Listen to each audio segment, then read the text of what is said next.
Dan satu hari ketika kita tidak ada, katakanlah begitu, Tuhan panggil kita, katakanlah begitu, maka nilai-nilai yang kita tanamkan pada diri anak-anak kita, termasuk kita lakukan di saat kita punya refreshing keluarga, akan mereka ingat seumur hidup kita. Seorang anak perempuan akan berkata, saya ingin mencari suami saya seperti ayah saya.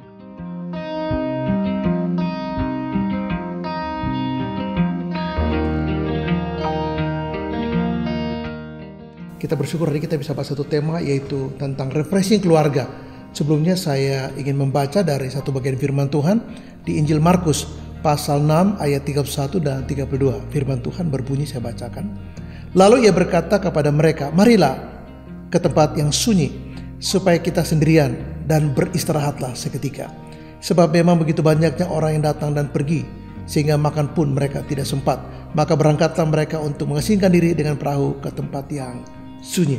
Ada dua alasan penting dari teks ini menarik untuk dibahas dalam tema saya hari ini, yaitu pertama, Yesus sangat sibuk bersama murid-muridnya. Mereka begitu sibuk, sangat-sangat sibuknya sampai dikatakan makan pun menjadi tidak sempat, istirahat juga menjadi sangat sedikit. Dan kalau itu terjadi, maka ini berbahaya juga buat mereka. Ketika mereka tidak menjaga kesehatan mereka, istirahat mereka, refreshing mereka, atau menjaga stamina mereka, maka ini justru tidak baik. Dan Yesus memberi pelajaran bahwa pentingnya untuk memperhatikan waktu untuk istirahat. Nah, tema saya hari ini adalah refreshing keluarga, ini sangat penting. Yang kedua ialah bahwa para murid harus belajar bahwa workaholic itu pada ujungnya membawa ketidakbaikan buat kita, keburukan buat kita daripada kebaikan. Mungkin di awal orang-orang yang workaholic itu akan merasa tertolong karena waktu mereka sangat efektif dan sangat rigid di planning. Tapi di ujungnya mereka sendiri akan menjadi korban dari workaholic itu sendiri. Sehingga refreshing keluarga menjadi hal yang sangat penting untuk membangun keluarga yang sehat dan bahagia. Dan untuk itu ada 3 hal yang saya ingin bahas bersama kita di pertemuan kali ini. Yang pertama, bahwa supaya kita tidak menjadi kaku, supaya kita tidak menjadi rutinitas begitu mengganggu kita dan di ujungnya nanti kita menjadi bosan. Nah, ini pertama. Jadi mengapa refreshing keluarga penting? Karena kita begitu banyak kesibukan. Di sini dikatakan sampai makan pun tidak sempat. Nah, banyak sekali orang karena sibuk mengejar target. Ingat bahwa ketika suami atau ayah mengejar target, yaitu mendapatkan uang sebanyak-banyaknya lewat usaha, pekerjaan, bisnis, dan profesinya, atau juga mengejar karir, jabatan, dan yang lain sebagainya, juga mengejar semacam pencapaian tertentu, ya misalnya popularitas dan sebagainya. Nah, pada ujungnya nanti dia nggak punya waktu lagi untuk keluarganya, dia nggak punya waktu lagi untuk duduk bersama. Walaupun hanya sekedar makan, minum, bicara, sharing, dia tidak punya waktu berdoa, baca Alkitab, dan mungkin kalau baca juga terburu-buru dan tidak bermakna. Waktu itu menjadi sulit sekali dan menjadi mahal sekali. Ketika satu hari anak-anak udah rusak, mungkin pakai narkoba, terjebak pada perbuatan bebas dan segala macam, semua keberhasilan kita, pencapaian kita, kesuksesan kita, popularitas kita tidak bisa menggantikan anak-anak yang sudah rusak. Hal yang kedua yang penting dalam konteks mengapa refreshing keluarga penting adalah untuk membangun harmonisasi antara suami dan istri, orang tua dan anak, tetapi juga untuk satu keluarga yang utuh dalam Kristus. Nah, kalau kita melihat bahwa ini harus kita planning, harus kita sengaja atur, harus kita sengaja prioritaskan. Mengapa? Karena menyangkut dengan anggaran, destinasi, kita mau kemana. Tidak harus kemudian harus keluar negeri, tidak harus mengeluarkan biaya yang kos yang tinggi juga, tidak harus. Tapi ada banyak hal yang, kecuali memang kita mampu, ada banyak tempat, ada banyak hal yang bisa kita kerjakan tanpa harus menelan kos yang besar, ya. Tapi kalau kita mampu nggak apa-apa. Tapi kalau kita berpikir bahwa kalau liburan itu selalu destinasinya jauh, biayanya hotel segala macam itu mahal, saya kira tidak. Ini tergantung bagaimana kita memplanning, bagaimana kita mengatur, bagaimana kita menata, sehingga sekalipun misalnya tentang tiketing kalau kita pesan jauh-jauh hari, banyak yang promosi murah sekali bahkan. Tapi kita tidak boleh berangkat besok rencana hari ini. Itu bukan rencana namanya, itu dadakan. Nah, itu tidak baik. Nah, rencanalah misalnya kita mau liburan tahun depan. Kapan? Ya, carilah waktu-waktu yang pas untuk kita dan anak kita. Katakanlah di saat anak-anak libur misalnya. Nah, kita bisa planning jauh hari, tiketing bisa murah. Beberapa kali saya ke luar negeri karena saya pesan dalam konteks ini murah sekali. Perjalanan tidak harus menjadi mahal. Menjadi mahal kalau kita mendadak. Nah, itu mahal. Tapi kalau kita planning jauh-jauh hari setahun kemudian, saya kira tidak akan mahal. Nah, kenapa saya katakan ini penting? Karena di waktu kita refreshing itu kita bisa membangun sebuah ikatan. Kita bisa menjalin sebuah harmonisasi antara pernikahan kita dengan pasangan kita, pernikahan itu dengan kemudian anggota yang ada di dalamnya, suami, istri, anak-anak, sehingga ini menjadi satu suasana yang luar biasa bagus. Dan ingat, pada waktu kita refreshing, kita bisa katakanlah di pantai, kita bisa bermain-main ombak, kita bermain di pasir, kita bisa, orang tua bisa kembali mengenang masa-masa kecilnya. Dan anak-anak suka sekali, percayalah, anak-anak suka. Jangan harap kalau anak-anak sudah SMA baru kita ngajak, itu udah susah. Mereka udah punya cara A, B, C, D. Kadang-kadang ketemu teman, kadang-kadang dia harus les ini, les itu. Sehingga dia tidak punya waktu buat kita. Ketika kita punya waktu buat dia, ingat, dia sudah tidak punya waktu buat kita. Dan ketika kita paksa, yang ada jadi konflik. Dia pergi juga tapi mukanya manyun. Dia pergi juga tapi kita asik main di pantai, dia malah telepon temannya, mojok di sana. Kenapa?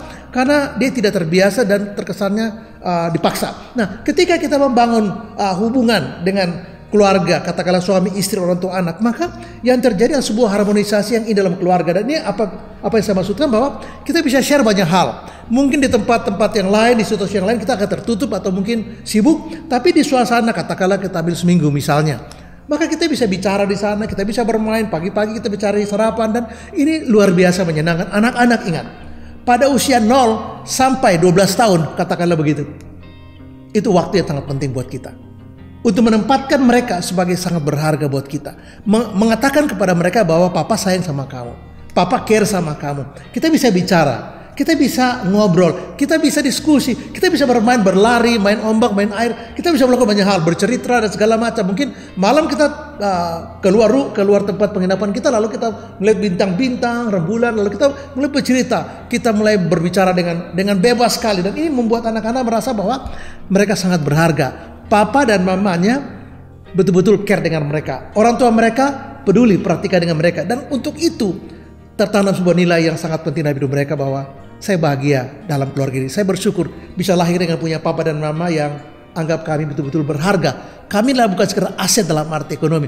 Kami sangat bernilai buat mereka. Dan itu sebabnya anak-anak akan bahagia. Nah, harmonisasi itu akan terjalin kalau kita membangun sebuah hubungan yang baik lewat refreshing yang kita rencanakan dengan baik. Hal yang ketiga penting kita rencanakan refreshing keluarga yang bermakna ialah bisa membangun sebuah kedekatan.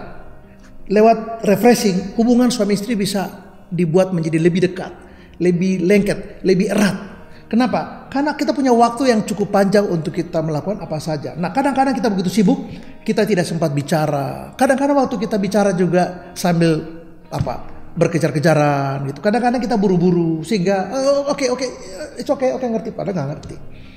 Oke, papa tahu. Wah. Dan ketika kita punya waktu buat orang lain dan istri kita melihat itu, dia merasa bahwa kayaknya ini ada yang salah ini. Nah, bisa saja kita bersama tapi tidak punya kebersamaan. Bisa saja kita bersama tapi istri merasa sendiri dan kesepian.